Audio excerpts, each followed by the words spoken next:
Vivo aquí en Nueva Zelanda y a finales de 2018 me sentía algo sola, así que decidí descargar la aplicación de citas Tinder para intentar encontrar a un chico simpático con quien salir, y tal vez incluso encontrar un novio a largo plazo.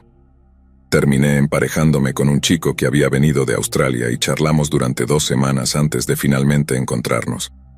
La conversación fue bastante ligera, nada demasiado serio, y fue divertida. Como dije, él era de Australia, así que hablamos sobre cosas australianas y recuerdo haberle dicho cuánto quería visitar Melbourne. Él dijo que había estado allí 1 o 2 veces, y comenzó a recomendarme algunos cafés excelentes que conocía. Parecía un chico normal y agradable, y cuando acordamos encontrarnos estaba feliz de hacerlo. Pero entonces, quizás 5 días antes de nuestra cita, se volvió muy persistente e impaciente. Me enviaba mensajes de texto varias veces al día, y si no respondía de inmediato, preguntaba si algo estaba mal. Me pareció extraño que estuviera tan apegado después de empezar con tanta confianza. Intentó adelantar la fecha de la cita para que pudiéramos vernos antes, y olvidaba completamente si le había dicho que estaba ocupada un día en particular, casi como si no prestara atención o no le importara lo que tenía que decir. Fue realmente inusual que alguien fuera tan persistente conmigo. He tenido chicos antes que eran quizás un poco persistentes, pero solo por un nerviosismo emocionante. Una clase de emoción diferente a la que parecía tener este chico australiano.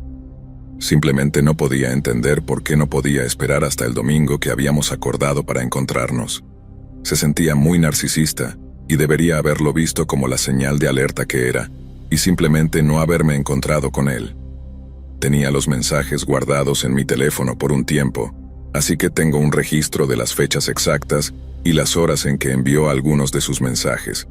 El 2 de diciembre, me envió un mensaje justo después de las 9 a.m., diciendo, «Buenos días, ¿cómo estás?», y nuevamente aproximadamente 1 hora y media después. No respondí al primer mensaje porque estaba dormida, y creo que él lo tomó de la manera equivocada porque dijo que estaba bien si había cambiado de opinión, y ya no quería salir en la cita. Fue entonces cuando le respondí y confirmé que lo vería más tarde ese día. Nos encontramos y fuimos a un lugar llamado Revelry. Es un bar muy estándar, muy popular y mucha gente va allí, pero definitivamente es más un bar nocturno. Nunca había bebido allí durante la tarde o el día, pero estaba abierto, parecía tener un ambiente relajado y él quería ir allí, así que fuimos. Era un poco más grande de lo que mostraban sus fotos en Tinder, y era obvio que había ganado algo de peso. Tenía ojos grandes y distintivos y estaba muy pulcro. Me refiero a que su ropa parecía recién lavada y planchada. También estaba muy bien arreglado, obviamente cuidaba bien su piel y esas cosas. Como estaba realmente bien parecido, recuerdo haberle hecho muchas preguntas diferentes, y él simplemente me hablaba. Intentó hacerme algunas preguntas, pero no eran muy profundas. Pensé que estaba un poco nervioso, para ser honesta, pero eso no es inusual en una primera cita. Pero las cosas empezaron a desmoronarse en cierto punto, porque había dicho una cosa en los mensajes sobre dónde trabajaba, y otra diferente en la cita. Empecé a sentirme un poco inquieta. Quería confiar en él, pero tan pronto como comenzó a mostrar algunas inconsistencias, empecé a preguntarme si solo estaba mintiendo sobre cosas para impresionarme. Como era de Australia, le pregunté dónde había conocido a sus amigos kiwis, y me dijo que todos sus amigos eran policías, o de alguna manera estaban involucrados en la aplicación de la ley.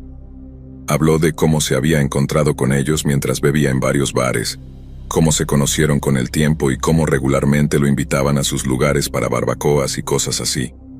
También mencionó que su mejor amigo de Australia iba a venir a ser un fiscal de la corona.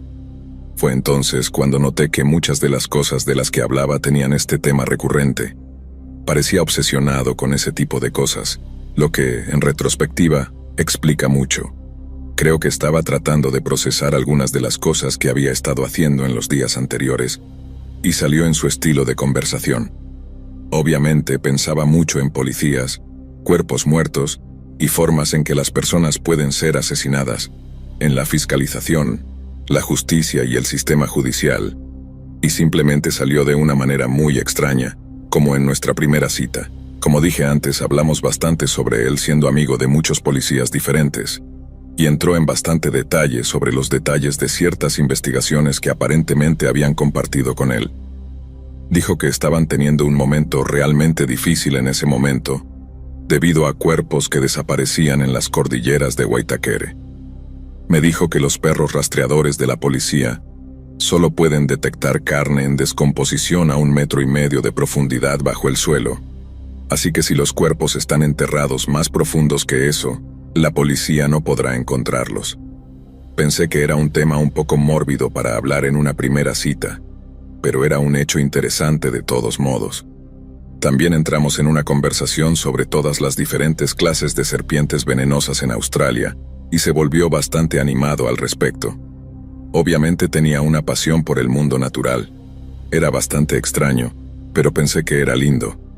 Me encantan los animales también, así que estaba contenta de que tuviéramos algo en común, y eso me hizo sentir un poco más relajada de nuevo. Pero luego, justo cuando comencé a sentirme cómoda con él nuevamente, comenzó a contarme esta historia realmente extraña y espeluznante. Me contó cuán loco es que un chico pueda cometer un pequeño error y luego ir a la cárcel por el resto de su vida por ello. Prosiguió contándome sobre este chico que conocía en Australia que había tenido intimidad consensual, que involucraba asfixia con su novia, y había terminado matándola accidentalmente en el proceso.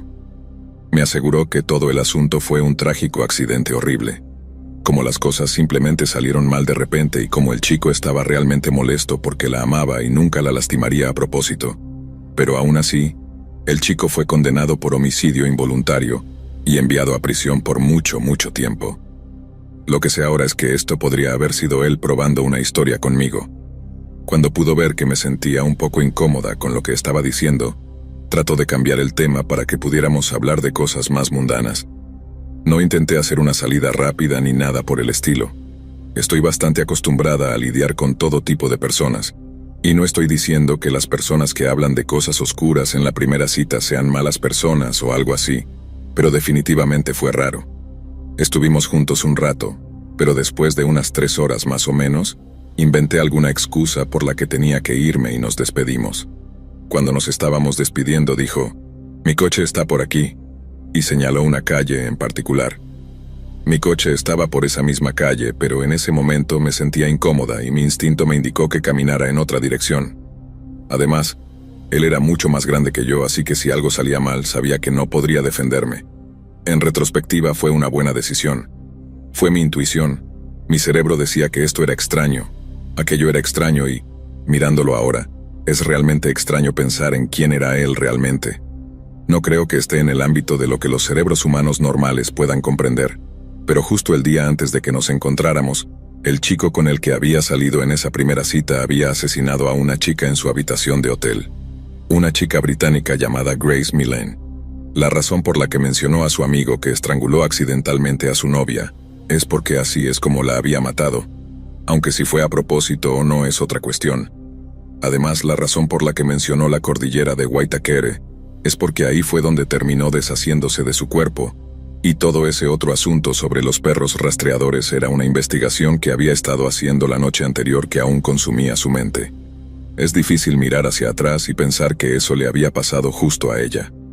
Por lo que entiendo, mientras estábamos en nuestra cita, su cuerpo aún estaba en esa habitación de hotel, escondido debajo de la cama o algo así, envuelto en una manta. No hay nada que podría haber hecho y lo sé ahora, pero aún así es realmente difícil aceptarlo. Creo que si hubiera sido una cita en la noche potencialmente podría haber sido una víctima. Me reconforta mucho el hecho de que tengo mis instintos y tomo muy en serio la seguridad en las citas en línea, y eso no es nada en contra de las mujeres que están dispuestas a ir a casa con alguien en la primera cita. Pero solo quiero decir a las mujeres jóvenes que den un paso más en su pensamiento cuando estén en una cita para ver cuánto conocen realmente a esta persona. Desde entonces he tenido citas con hombres encantadores y confiables, pero pienso cuánto los conozco realmente. Eso me ha hecho ir un poco más despacio y divulgar un poco menos información personal. Sé que en las citas modernas es bastante común dar a las personas tu handle de Instagram, pero estás dando acceso a mucha información personal. Es realmente peligroso, y solo quiero alentar a la gente a que piense antes de hacer eso. No hay nada malo en retroceder, tomarlo con calma y darte tiempo. El alcohol tiene un gran efecto. Es parte del tejido social de las citas y parte de la vida en estos días, Pero aún viene con un riesgo masivo. Las mujeres necesitan ser realmente conscientes de cuánto están bebiendo en las citas. Y desafortunadamente, a veces las bebidas son adulteradas. Vivimos en este mundo donde la gente todavía es idealista sobre cómo deberían ser las cosas en las citas, pero incidentes como estos hacen que las cosas retrocedan 10 o 20 años, donde las mujeres aún tienen que agarrar sus llaves entre los dedos o no pueden dejar una bebida en la mesa. No estamos tan desarrollados como pensamos en áreas como las citas. La tecnología nos ha adelantado, creo. La gente es como siempre ha sido. Creo que con el avance de la tecnología, pensamos que nos volveríamos más refinados, pero somos los mismos, solo con nueva tecnología. Creo que la invención de las aplicaciones de citas es algo maravilloso y no quisiera vivir en un mundo sin eso, pero solo deseo un mundo donde las mujeres no tengan que pensar en su seguridad todo el tiempo.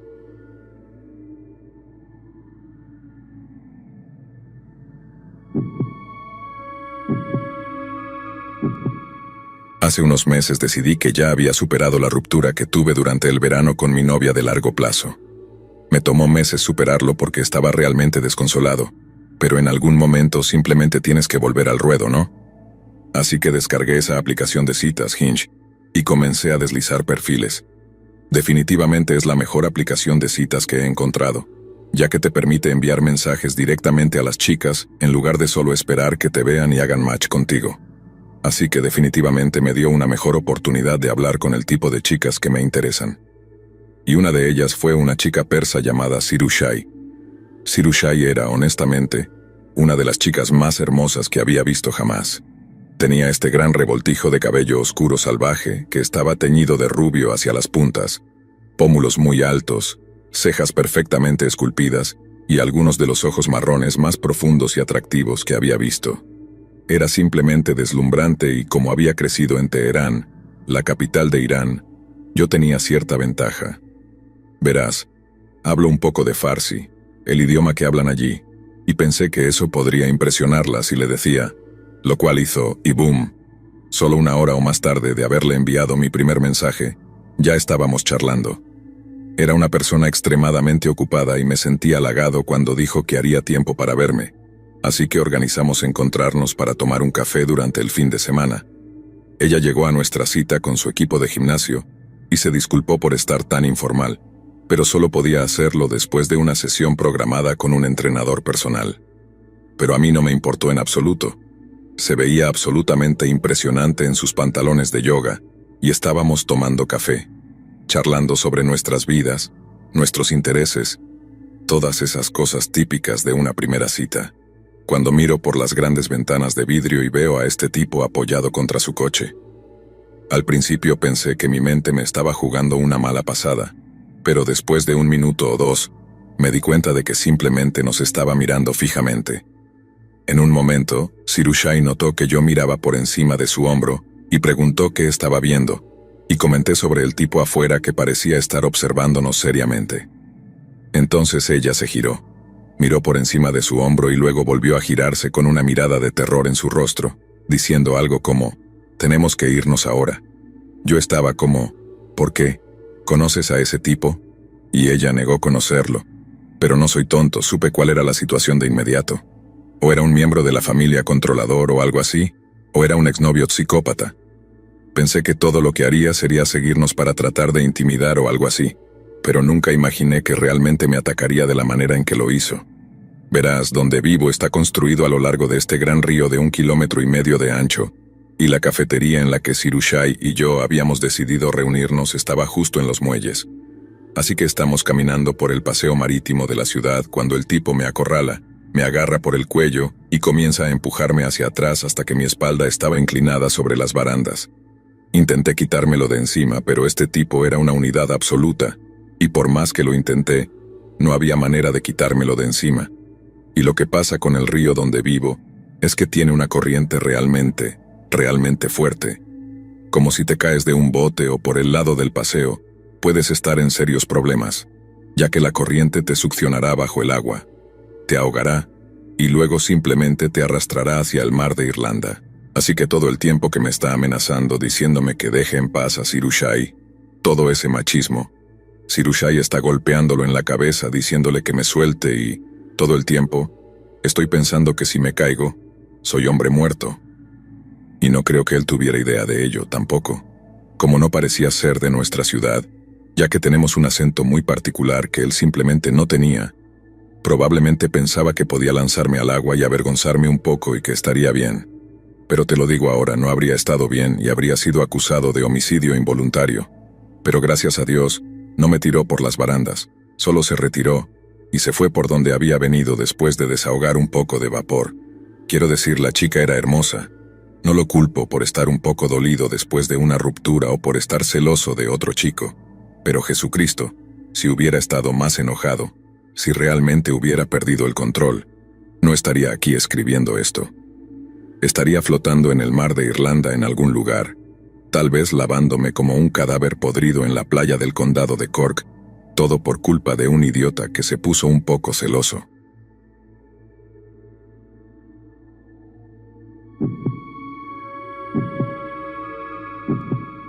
Hace unos meses, antes de que toda esta situación de confinamiento comenzara y mi vida amorosa se fuera al traste, solía deslizar bastante en Tinder y Bumble buscando chicas con las que salir. Un día, estando aburrido en mi apartamento en Silver Lake, me encontré con esta chica absolutamente impresionante que aparecía en la lista bajo el nombre de Camila. Tenía unos grandes ojos verdes, coletas en la mayoría de sus fotos de perfil y no tenía reparos en mostrar su gran trasero. También tenía esta vibra de chica gótica, algo que encuentro realmente atractivo. Definitivamente no era el tipo de chica que llevaría a casa para presentar a mamá, pero eso no es realmente lo que busco cuando deslizo el dedo. Así que naturalmente deslicé hacia la derecha. ¡Boom! Hicimos match. Creo que incluso dejé escapar un involuntario "no puede ser" cuando apareció el texto "es un match" y me dije cínicamente a mí mismo que no, que era un bot, que esto no era real. Pero sí, era real y ella era súper simpática al principio. De todos modos, las cosas empezaron a ir un poco diferentes cuando realmente nos encontramos. Ella trabajaba en una cafetería en el Getty y me preguntó si quería recogerla después de su turno para llevarla a un lugar realmente especial, que resultó ser el Museo de la Muerte en Hollywood Boulevard. No es el lugar más romántico para una primera cita, pero como dije, era impactante y básicamente era imposible decirle que no. Así que se decidió, y después de recogerla, mantuvo el misterio por un tiempo, solo diciéndome que condujera hasta Hollywood Boulevard antes de revelar a dónde quería ir realmente. La zona alrededor del museo es un poco sospechosa, pero de nuevo, habría conducido por barrios mucho peores por una cita con esta chica, así que simplemente aparté todas mis preocupaciones a un lado. A pesar de que el interior era tan oscuro y lúgubre como parecía, el lugar en sí era interesante al principio. Pero estaría mintiendo si dijera que mis ojos se mantuvieron en las exhibiciones todo el tiempo.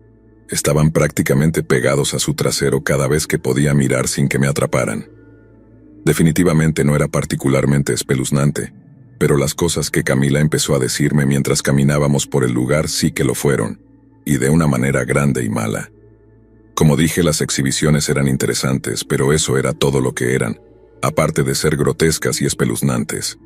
Había máscaras mortuorias, partes del cuerpo conservadas en formol, todas las cosas que podrías esperar de un lugar llamado Museo de la Muerte, y algo más. Pero esta chica, Camila, comienza a decir cuán bonitas le parecen algunas de las cosas, mirando algunas de la manera en que cualquier otra chica podría mirar una foto de un cachorro o algo por el estilo.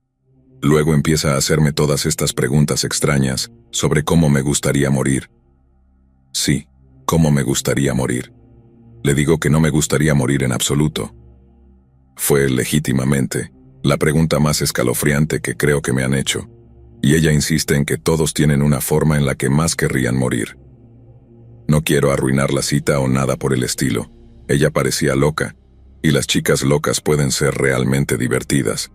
Si entiendes a qué me refiero, así que le doy alguna respuesta evasiva como que de cualquier manera que sea más libre de dolor.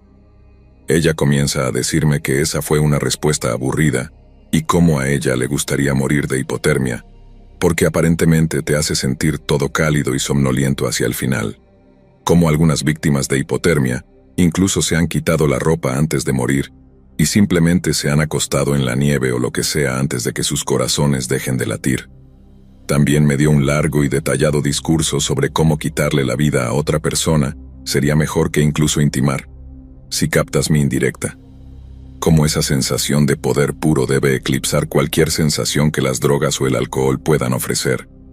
Luego me dice lo sexy que le parecería verme ahogarme en el fondo de una piscina mientras hay una audiencia y estoy totalmente desnudo. Cómo realmente la excita ver mis momentos finales de desesperación antes de que mi cuerpo se vuelva inerte y flote alrededor del tanque. Luego algo sobre cómo los vikingos harían alas con la piel en la espalda de una persona al pelarla y extenderla, llamándolo hermoso.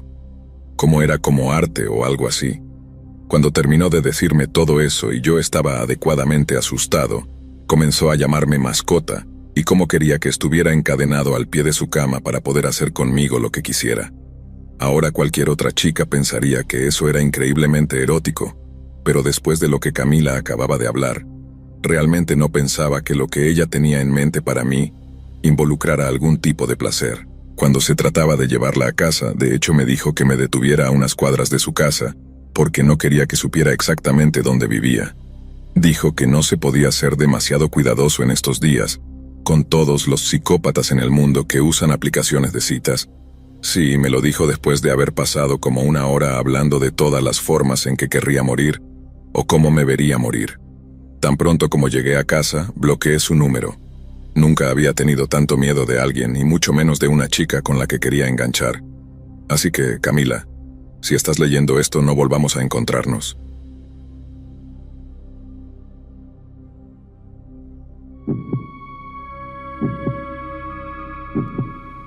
Se podría describir a David Faraday, de 17 años, como el típico chico estadounidense. David era pulcro, un buen estudiante y miembro de los Boy Scouts de América.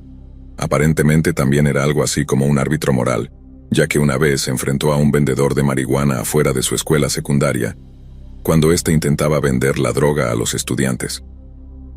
Después de amenazar con informar a la policía, se dice que el vendedor nunca volvió a merodear por la escuela. Aunque hoy en día podríamos considerar este comportamiento como una especie de chivatazo, David claramente solo estaba tratando de proteger a sus compañeros estudiantes de algo que pensaba que afectaría su rendimiento académico. Era una buena persona con un buen corazón, y casi todo lo que hacía venía de un lugar de amor. Pero, como muchos chicos de su edad, David se encontraba cada vez más interesado en el sexo opuesto, y había una joven en particular que llamaba su atención sobre todas las demás: Betty Lou Jensen. Betty Lou tenía 16 años, un año menos que David, pero era increíblemente popular y su reputación como una encantadora y bien educada joven la precedía. También era una artista muy talentosa que mostraba un gran interés en todo lo creativo. Fue en una función juvenil local donde David tuvo la oportunidad de hablar con Betty Lou, y su afecto por ella pareció ser totalmente correspondido. Betty Lou compartió mucho con él, e incluso lo invitó a visitarla después de la escuela para que la acompañara a casa. Después de unas semanas de citas adolescentes saludables, comenzó a florecer una especie de relación entre los dos jóvenes de ojos brillantes. Pero no todo estaba del todo bien, ya que había otro chico que tenía sus ojos puestos en Betty Lou y no estaba dispuesto a dejar que David la tuviera solo para él. Se enfrentó a David cuando el joven estaba esperando afuera de la escuela secundaria de Betty Lou, y aunque la confrontación no se volvió física, se intercambiaron insultos bastante duros, y David fue advertido de que se mantuviera alejado de su nueva novia. Otros chicos podrían haberse sentido disuadidos por tal demostración de posesividad y agresión, pero no David. Estaba decidido a asegurar su lugar como el único chico en la vida de Betty Lou. Así que una tarde de camino a casa desde la escuela, David le preguntó a Betty si le gustaría salir en una cita con él, su primera cita, y para su absoluta euforia, Betty Lou dijo que sí. David se estrujó el cerebro en busca de una sólida idea para la primera cita, y dado que era finales de diciembre, decidió que una excelente manera de capturar ese espíritu romántico festivo sería llevar a Betty Lou a un evento navideño local. Y siendo el caballero que era, le prometió a los padres de ella tenerla de regreso a casa a más tardar a las 11 de la noche. Se rumorea que David y Betty planeaban asistir a la fiesta temática navideña con algunos otros estudiantes locales de secundaria, pero quizás esto fue simplemente una tapadera para tranquilizar a los padres de la joven, porque lo que sabemos con certeza es que terminaron conduciendo hasta Lake Herman Road en la Rambler Station Wagon de David, estacionándose en un lugar bastante conocido por muchos como Lover's Lane. Todo el atractivo del lugar cerca de Lake Herman era que era tranquilo y poco frecuentado por el público. De ahí que las parejas jóvenes lo usaran para obtener algo de privacidad para ciertas actividades poco recomendables. Pero no solo los enamorados que buscaban privacidad notaron la ubicación, ya que alguien más deseaba aprovechar el aislamiento para algo considerablemente más malicioso. En algún momento durante su estadía en Lover's Lane, David y Betty Lou notaron otro auto estacionarse en el lugar, uno que se detuvo junto a ellos antes de apagar sus luces. Al principio, David y Betty Lou se preocuparon de que fueran la policía que venía a arrestarlos por cometer actos indecentes en público. Pero mientras miraban a través de la oscuridad para estudiar el vehículo junto a ellos, se hizo cada vez más obvio que no era la policía. Todo lo que la joven pareja pudo hacer fue observar, cada vez más asustada, mientras la silueta sombría en el asiento delantero permanecía inmóvil, mirándolos a través de la ventana del pasajero. Betty Lou le dijo a David que estaba asustada, y le pidió que viera si podía hacer que la persona se fuera. Pero a diferencia de encuentros anteriores donde la valentía de David había brillado cuando se enfrentaba a una fuente de malicia, esta vez él también estaba demasiado asustado para hacer algo.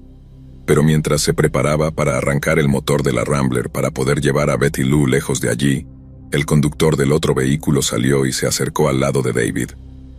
David estaba hipnotizado, congelado de miedo como un ciervo en los faros de un automóvil. Pero cuando vio al extraño misterioso sacar una pistola y apuntar hacia su ventana, su respuesta de huida se puso en marcha. Betty abrió la puerta del lado del pasajero, lanzándose fuera de la Rambler antes de que David hiciera lo mismo. Pero ninguno de los dos fue lo suficientemente rápido como para escapar de una bala. El extraño disparó una vez a través del techo de la Rambler y luego corrió alrededor para disparar otro tiro a David a través de la ventana trasera del vehículo. Ambos disparos alcanzaron al joven, y él se arrastró por el suelo cerca de la rueda trasera de la Rambler, en el lado del pasajero, tratando y fracasando en escapar. Sin embargo, Betty Lou comenzó a correr hacia la oscuridad tan pronto como se dispararon los primeros tiros. Pero el extraño era rápido. Apuntó y disparó 5 tiros al lado derecho de su espalda, cada bala impactando en su torso antes de que cayera. Mientras yacía muriendo en la oscuridad, el asesino volvió su atención de nuevo hacia David, apuntando la pistola hacia su cabeza y disparando una última vez, enviando una bala estrellándose en su cráneo justo detrás de su oreja izquierda. Aparentemente el asesino luego simplemente regresó a su auto y se alejó en la noche. Algún tiempo después, alguien que pasó por el lugar en Lover's Lane debe haber visto los cuerpos tendidos en la tierra y luego corrió a llamar a la policía. David aún respiraba cuando llegaron al escenario, pero estaba completamente inconsciente y murió al llegar al hospital cercano para recibir tratamiento. El doble homicidio dejó atónita y horrorizada a la comunidad local, y corrían rumores de que había un loco armado con una pistola suelto, y que solo era cuestión de tiempo antes de que atacara de nuevo. Una de las primeras personas contactadas por la policía como sospechoso potencial en los asesinatos fue el joven que había confrontado a David, debido a sus celos por su relación en ciernes con Betty Lou. Pero se descubrió que este joven tenía una coartada sólida para su paradero, lo que significa que no podía haber sido el misterioso y sediento de sangre extraño que se detuvo en Lover's Lane esa noche. A medida que el verano de 1969 llegaba a su fin, periodistas y fuerzas del orden se preguntaban si alguna vez se encontraría al asesino adolescente. Pero pocos sabían que la pesadilla apenas comenzaba, y lo que seguiría desconcertando a todos los involucrados durante décadas, porque el hombre que se llevó las vidas de David y Betty Lou esa noche, el hombre que disparó implacablemente bala tras bala en la Rambler Station Wagon, llegaría a ser conocido con un nombre que resonaría en los anales del crimen real en todo el mundo: el Zodíaco. La identidad del Zodíaco sigue siendo un misterio completo hasta el día de hoy. El apodo del asesino se originó a partir de una serie de cartas burlonas y tarjetas enviadas a la prensa del área de la Bahía de San Francisco. Estas cartas incluían 4 criptogramas basados en una serie de cifrados, uno de los cuales fue resuelto recientemente por el FBI después de más de 50 años de investigación y estudio. Sabemos con certeza que el Zodíaco asesinó a 5 personas en Benicia, Vallejo, el condado de Napa y San Francisco en los 11 meses que abarcaron desde diciembre de 1968 hasta octubre de 1969. Parece que prefería atacar a parejas jóvenes, lo que es como pareció haberse topado con David y Betty Lou, mientras la pareja estaba en su primera cita. Sin embargo, a pesar de que solo se atribuyen 5 víctimas confirmadas al Zodíaco, una vez afirmó haber asesinado a otras 32 personas, lo que eleva su cuenta total de cuerpos a 37 víctimas. Un festín de muerte que comenzó con 2 jóvenes amantes tan emocionados de finalmente tener algo de tiempo a solas en su primera cita, nunca pudiendo imaginar que terminaría en un momento brutal de finalidad dolorosa.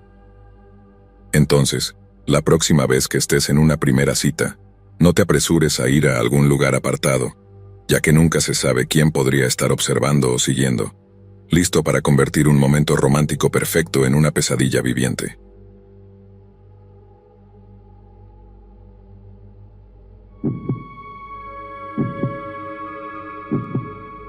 Ingrid Marie Lynn nació el 2 de agosto de 1975 y pasó la mayoría de sus primeros años viviendo en Tucson, Arizona. Luego se graduó de la preparatoria Canyon de Laurel High School. Más tarde, Ingrid asistió a la Universidad de Arizona y obtuvo una licenciatura en enfermería en el año 1977. Luego se mudó al estado de Washington 3 años después, consiguiendo empleo en el centro médico sueco de la ciudad. Fue allí donde conoció a su esposo, Philip. La pareja salió durante un corto tiempo antes de que él le propusiera matrimonio, y por un tiempo estuvieron felizmente casados y tuvieron 3 hermosas hijas juntos. Pero como en muchos matrimonios modernos, la tensión financiera y los conflictos de personalidad resultaron una carga para la relación de la joven pareja. Y en 2014, Ingrid solicitó el divorcio. Pasaron 2 años para que Ingrid pudiera volver al juego de las citas. Siendo madre de 3 hijas pequeñas, no había mucho tiempo para involucrarse en ese tipo de cosas, así que solo podemos imaginar lo embelesada que estaba con John Charlton, de 37 años, para hacer tiempo para él con un horario tan ocupado. Ingrid y John se conocieron a través del sitio web de citas en línea Plenty of Fish y habían estado chateando en línea de vez en cuando durante aproximadamente un mes, cuando acordaron asistir juntos a un juego de béisbol de los Seattle Mariners como su primera cita oficial. Para Ingrid, de 40 años, John parecía el caballero perfecto que podría proporcionar la estabilidad tan necesaria en su vida. Pero John estaba lejos de ser el caballero perfecto que se presentaba. A pesar de que Ingrid estaba atraída por las sutiles vibraciones de chico malo que emanaba John, la realidad era mucho más peligrosa. Tenía antecedentes penales en 6 estados, incluyendo condenas por robo agravado, robo mayor, robo de automóviles y hurto en 3er grado.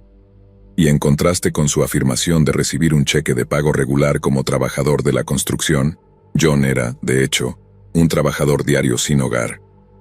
La primera cita de John e Ingrid estaba programada para la noche del viernes 8 de abril de 2016, y los amigos de Ingrid reportaron que parecía muy emocionada y nerviosa por conocer a su pretendiente. Incluso había logrado arreglar que sus 3 hijas fueran cuidadas en casa de su padre, dándole así una noche completamente libre para disfrutar de la compañía de su nueva cita. Le dijo a una amiga cercana que le enviaría un mensaje de texto cuando terminara la cita para contarle cómo había ido. Pero a medida que pasaban las horas y no recibía ningún mensaje de texto de Ingrid, su amiga comenzó a preocuparse.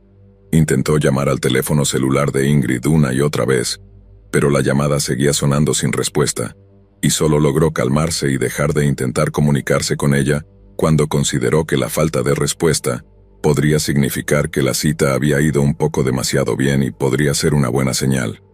Sin embargo, al día siguiente, el 9 de abril, el exmarido de Ingrid llegó a su casa en Renton para dejar a sus 3 hijas. Llamó al timbre varias veces, pero nadie respondió, y pronto pareció evidente que no había nadie en casa. Su exmarido estaba irritado, pero también preocupado. Ingrid era una persona muy confiable, y no era propio de ella no cumplir su palabra en algo, especialmente cuando se trataba del cuidado de sus hijas. Él también intentó llamarla por teléfono celular, pero al no obtener respuesta, procedió a llamar a la madre de Ingrid. Su madre no tenía idea de dónde estaba Ingrid, y aparentemente no sabía que había salido en una cita la noche anterior. En lugar de armar un alboroto por la situación, simplemente condujo hasta la casa de Ingrid con una llave de repuesto para permitir que el exmarido de Ingrid ingresara. La madre de Ingrid luego procedió a echar un vistazo rápido por la casa solo para asegurarse de que todo estuviera en orden. Pero al hacerlo, encontró la cartera, el bolso y el teléfono celular de su hija, todos ellos tirados en la encimera de la cocina.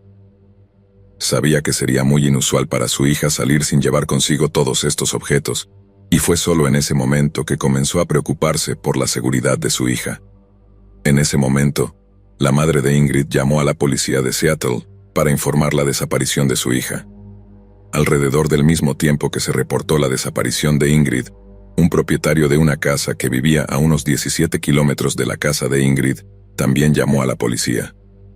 La queja detallaba algunas huellas de manos ensangrentadas en uno de los contenedores de reciclaje, uno que tenía una masa de grandes moscas negras zumbando alrededor. Temían lo peor, pero como no querían contaminar posibles escenas del crimen, pensaron que era mejor simplemente llamar a la policía que actuar sobre sus propias sospechas. La policía llegó para revisar la escena, y para su horror, encontraron que el contenedor contenía varias partes del cuerpo desmembrado, incluida una cabeza, un pie, un brazo y una pierna, algunas de las cuales estaban envueltas descuidadamente en bolsas de basura de plástico. La policía que luego llegó a la casa de Ingrid buscó en la residencia y encontró sangre, tejido humano y una sierra de podar en su baño, así como bolsas de basura idénticas a las que se encontraron en el contenedor de reciclaje ensangrentado a solo 17 kilómetros de distancia. No pasó mucho tiempo para que la policía de Seattle relacionara todo y dedujera que Ingrid había sido violentamente asesinada y desmembrada usando la misma sierra de podar encontrada en su baño. Según las llamadas telefónicas del celular de Ingrid, John Charlton fue una de las últimas personas con las que habló antes de desaparecer, por lo que se convirtió en un motivo evidente de interés en el caso. La policía lo rastreó, y el 11 de abril de 2016 fue arrestado y acusado de asesinato en primer grado. Debido a la abrumadora evidencia en su contra, su fianza se fijó en la asombrosa suma de $5 millones, y un juez citó un riesgo de fuga abrumador dada su historia de condenas pasadas, y su historial de huir de un estado a otro para evitar comparecencias ante el tribunal. Durante su entrevista con la policía investigadora, John comenzó con una declaración: "No soy una persona normal", un oscuro preludio para la confesión que vendría después. Aunque inicialmente intentó evadir la responsabilidad del asesinato diciendo que tenía un grave problema de alcoholismo, que anteriormente había probado la cocaína crack, y que en la noche en cuestión había perdido el conocimiento en una acera del centro de Seattle, y se despertó con lesiones en la cara y cortes en el cuerpo, sin memoria de los eventos de esa noche. Sin embargo, John también dijo que pensaba recordar que los dos habían sido íntimos entre sí, y que asumió que ella lo había llevado de regreso a Seattle, donde luego durmió en la acera. Pero ninguno de lo que John decía tenía sentido para los detectives de homicidios que lo interrogaban. Nada de lo que decía John encajaba, así que parecía obvio que el caso se llevara a un tribunal.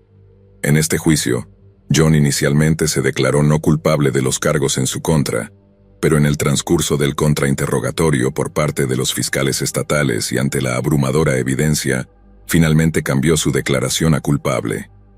En un momento dado, el tribunal escuchó que los propios padres de John habían presentado una orden de restricción en su contra 10 años antes, como resultado de un incidente el 2 de marzo de 2006. Los padres de John habían regresado a casa y encontraron a su hijo borracho en la residencia en el condado de Thurston, Washington, donde supuestamente actuó de manera físicamente amenazante y verbalmente violenta durante un par de horas. Su padre, Raymond, redactó la solicitud él mismo, declarando que durante este tiempo sacó una película del estante de DVD llamada Hannibal, colocó el estuche frente a mi esposa y le dijo que la mirara y se cuidara de los detalles horribles. El asesinato y desmembramiento de Ingrid han suscitado preocupación sobre los peligros de las citas por Internet. Tanto expertos en violencia doméstica como en seguridad en Internet dicen que la desafortunada verdad es que probablemente no habría mucho que Ingrid pudiera haber hecho de manera diferente. Parece que mantuvo a John a cierta distancia durante aproximadamente un mes antes de acordar reunirse, pero aún así, cayó en sus mentiras y su encanto, y terminó pagando con su vida. En su caso, la parte de las citas por internet es realmente casi irrelevante en lo que sucedió, dijo Cindy Southworth, fundadora del proyecto de tecnología de la Red de Seguridad en la Red Nacional para terminar con la violencia doméstica. Podrían haberse conocido a través de amigos mutuos, y ella todavía podría haber terminado muerta. Es un concepto aterrador que, sin importar lo que Ingrid pudiera haber hecho, igual habría terminado siendo víctima del instinto asesino de John Charlton, alimentado por el alcohol. Incluso si hubiera realizado una verificación de antecedentes, el hecho de que la mayoría de sus condenas fueran por delitos no violentos, podría no haberla desanimado a salir con él. Esa noche de abril de 2016, parecía que podría haber sido el comienzo del resto de su vida con un hombre al que podría aprender a amar. Pero en cambio, Ingrid terminó en pedazos, tirada en contenedores de basura en toda la ciudad de Seattle.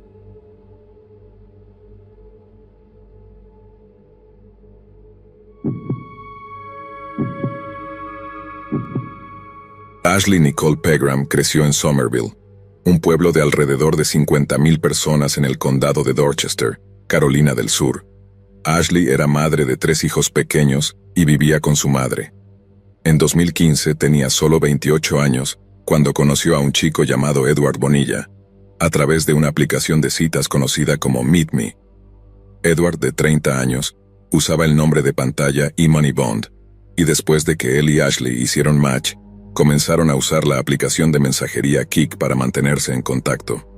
Quedaron en encontrarse el 3 de abril de 2015, y Ashley estaba extremadamente emocionada ante la perspectiva de conseguirse un novio a largo plazo.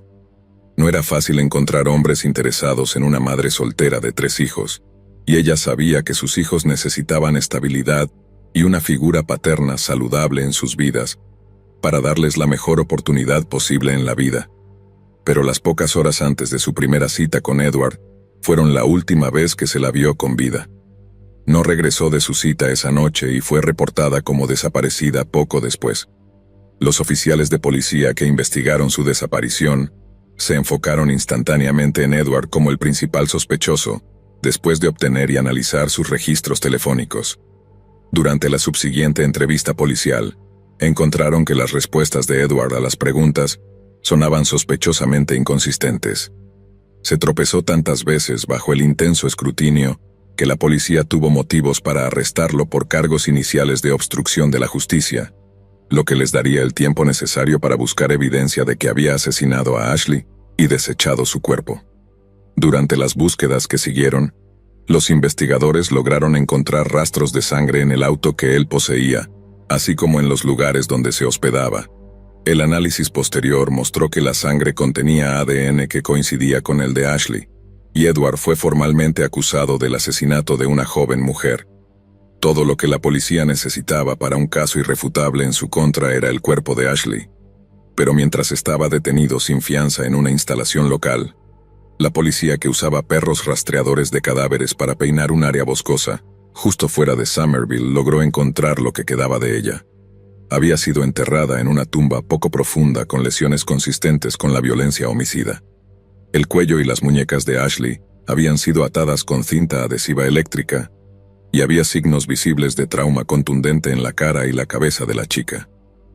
La cinta adhesiva alrededor de su cuello estaba atada dolorosamente apretada, lo que sugería que Edward la había usado para estrangularla antes de golpearle la cabeza con un objeto pesado. Un informe toxicológico encontró una gran cantidad de alcohol y relajantes musculares en su torrente sanguíneo. Lo último sugiere que había sido drogada para que Edward pudiera tener su camino con ella antes de quitarle la vida. Un médico forense intentó confirmar las sospechas de asalto indecente, pero el cuerpo de Ashley ya estaba en un estado avanzado de descomposición, por lo que resultó imposible. Sin embargo, a pesar de tanta evidencia en su contra, los fiscales no pudieron establecer un motivo claro para el asesinato. Sin embargo, pudieron establecer su proximidad a la víctima en la noche en cuestión, con los registros telefónicos de Edward ubicándolo en la casa de la madre de Ashley y cerca de Harleyville en la noche de su cita. Los investigadores también examinaron el perfil de Ashley en Meet Me, así como sus mensajes en Kik, y descubrieron que ella y Edward habían estado chateando de ida y vuelta durante meses en ese momento. Los fiscales lograron encontrar una de las exnovias de Edward, quien declaró voluntariamente ante el tribunal en su juicio que él era más que capaz de ser contundente y violento, y cómo se vio obligada a romper con él cuando él la amenazó físicamente en más de una ocasión. La evidencia en su contra era tan convincente que Edward no se atrevió a negar que había asesinado a Ashley, e intentó basarse en la afirmación de que fue simplemente un accidente. Su abogado defensor tuvo la osadía de admitir que Edward había tomado una serie de decisiones que hacían que este caso se viera realmente mal, pero que en última instancia, la muerte de Ashley fue puramente accidental y que su cliente debería recibir un grado de clemencia en base a ese hecho, argumentando por una condena por homicidio involuntario en lugar de asesinato en primer grado. Parece que los fiscales tenían la ventaja, sin embargo, y optaron por la fría y despiadada movida de mostrarle al jurado algunas fotos extremadamente gráficas tomadas del cuerpo de Ashley en las horas posteriores a su ubicación y excavación. Señalaron el atado, el drogar y el estado de desnudez en el que se encontraba, argumentando que Edward había apuntado a una madre joven y desesperada para llevar a cabo sus siniestras y depravadas fantasías con una chica a la que le importaba tan poco que ni siquiera se molestó en cavarle una tumba adecuada. Finalmente, en un desesperado intento, Edward Bonilla realmente se presentó en el estrado en un intento de convencer al jurado de lo que realmente sucedió esa noche en su primera cita. Según él, había estado en una fiesta en la casa de su hermano en la noche en cuestión, donde había bebido mucho para darle el valor necesario para encontrarse con la chica con la que había estado hablando durante al menos un mes. De alguna manera, se desató una discusión cuando Ashley lo acusó de haber robado el teléfono celular de su madre, una tan intensa que Edward pensó que era mejor salir de la residencia para conducir de regreso a casa. Se subió a su auto antes de darse cuenta de que necesitaba usar el baño, y mientras intentaba salir, accidentalmente pisó el acelerador, avanzando y golpeando a Ashley con el parachoques delantero. Esto hizo que una ya feroz Ashley explotara de ira y comenzara a patear y golpear violentamente el chasis del auto. Edward afirmó que lo único que estaba haciendo era intentar defenderse a sí mismo y su propiedad, cuando la puso en un estrangulamiento que resultó ser demasiado apretado, y que estaba tan asustado que no se dio cuenta de que había cortado su oxígeno, y la había matado hasta que fue demasiado tarde. Fue entonces cuando se llenó de pánico y remordimiento, actuando por puro instinto animal, cuando llevó su cuerpo al bosque y lo enterró en la tumba poco profunda en la que fue encontrada. Pero Edward también admitió bajo interrogatorio que la cinta adhesiva estaba presente alrededor del cuello de Ashley, porque había envuelto una bolsa de plástico alrededor de su cabeza, que estaba sangrando, y no quería manchar su tapicería con sangre. También inexplicablemente le dijo al jurado que luego la había dejado en una gasolinera antes de enviarse mensajes falsos en la aplicación Kik, usando el teléfono de Ashley en un intento estúpido de crear una especie de coartada para él mismo. «Nunca se me pasó por la mente hacerle daño a alguien», le dijo al tribunal. Fue un accidente influenciado por la forma en que ella actuaba, pero el jurado vio a través del intento asquerosamente transparente de Edward de desviar la culpa de sí mismo y distorsionar la naturaleza de la muerte de Ashley para salvarse. Si todo lo que había hecho era estrangularla, ¿por qué estaba sangrando de la cabeza? ¿Por qué había relajantes musculares en su sistema esa noche? ¿Y por qué era que sus muñecas estaban atadas, al igual que en las entrevistas policiales iniciales de Edward? Había demasiadas inconsistencias y explicaciones insustanciales para que el jurado les diera el beneficio de la duda, y lo declararon culpable de asesinato en primer grado, con un juez luego sentenciándolo a cadena perpetua sin posibilidad de libertad condicional. Lo que el aterrador encuentro de Edward y Ashley demuestra es que hay personas por ahí, depredadores como Edward, que cazan a aquellos demasiado débiles y desesperados para resistir su trampa. Edward pasó un mes entero aprendiendo sobre Ashley, descubriendo su necesidad de un hombre en su vida, olfateando su necesidad como un tiburón huele una gota de sangre en las aguas del océano, y cuando ya no pudo esperar más, atacó. Además, Edward era tan narcisista y sociópata que parecía creer genuinamente que podía salirse con la suya, que realmente parecía convencerse de que sus compañeros imaginarían los eventos de esa noche de cita de cualquier manera que él los pintara. Solo podemos agradecer a Dios que no lo hicieran, y que pudieran ver a través de sus mentiras y poner a un depredador violento, sádico y pervertido donde pertenece, en una celda de prisión, sin volver a ver la luz del día nunca más mientras viva.